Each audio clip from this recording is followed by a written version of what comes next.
Di ba nauso na yung 1900. Pero before kasi hindi ginagamit na rin ng mga American. Yung natawag na Morse code. Di ba kada letter na sa Pilipinas naman yung telegram. Okay. Parang kada letra binabayaran. Ngayon, Anli na ngayon, anli na. Video call pa. Kaya pala sumikat yung blow your horn na yun, na t-shirt, no? Ang dami ko nakikita na sa Manila, may mga iba. Pero hindi naman ganun kadami. May nakikita ko na yung blow your horn. So dito sa Batanes, naliwanagan ako na ganun pala yun. So mamaya, bili tayong t-shirt na ganun. Para may souvenir tayo na t-shirt sa Batanes. Ako kahapon kasi binili ko yung rep magnet na yung stone house. Ay, sa Sapcam. Sapcam. Doon ako bumili. Sa Sapcam. Okay na, parang may souvenir lang sa bahay na napuntahan mo yung Batanes, di ba? Yung sa pupuntahan natin, sir, doon rin ginanap yung hihintayin kita sa langit. Kay Sila lang, Doon, sa Richard, no? Hihintayin kita sa langit. Ayos yun, Actually, maraming area silang pinuntahan. Pati din sa may Mariboro. Pero doon yung area na tumakbo, pinuhat na sumikot dito. Yan. Nahulog sa bangin. Okay, yan. So dito yung mga rider sa Maynila, o sa ibang lugar, yung mahilig magmotor, pwede dito. Ingat nga lang, siyempre. Kasi maliliit ang daan. Some of the tourists kasi, sinasabi nila, sa province namin, ay uphill, downhill, zigzag, maliliit yung daan. Pero dito kasi ibang mga tourists ay may nagkakmas, yung familiarization.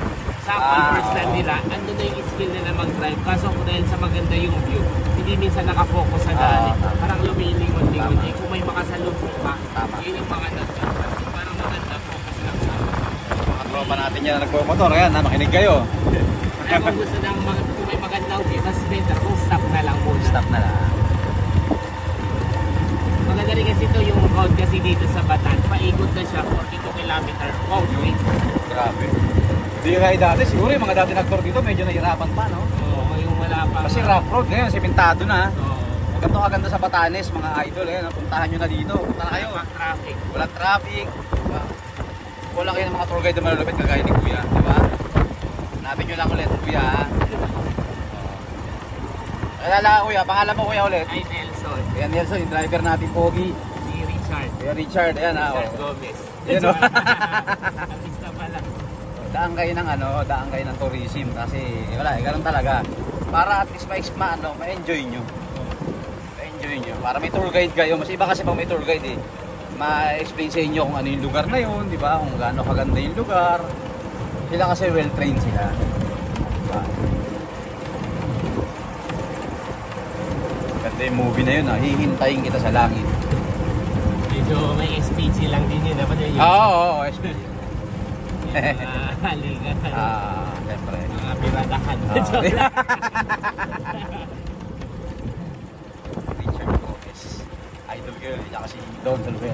Di pa sila di pa sila gumawa ng National Museum of the Philippines. Wow. Ano ba? Basta siya ngayon holiday. Okay. Dito parang marami nagkakaroon ng camping dito, Kuya.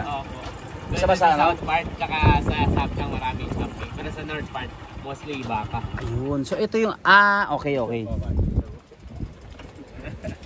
Alright. Okay, so ito 'yon, no. Imna Imna. Pangalan ng barangay nila. Imna. Ayan. Minsan na siya parang mababa.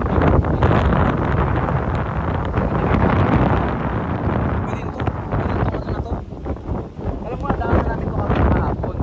Ay, baka iba sir. Iba? May isang tangay pero sa inyo nakikita na agad yan. Iba. Sorry. Parang lang talaga yun. Kuya ba yun? Butas lang yun.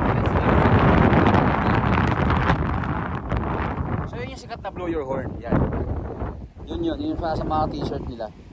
Lapitan natin para makikita nyo. Pero ingat tayo, baka may parating na sasakyan, di ba? Blow your horn. Blow your horn.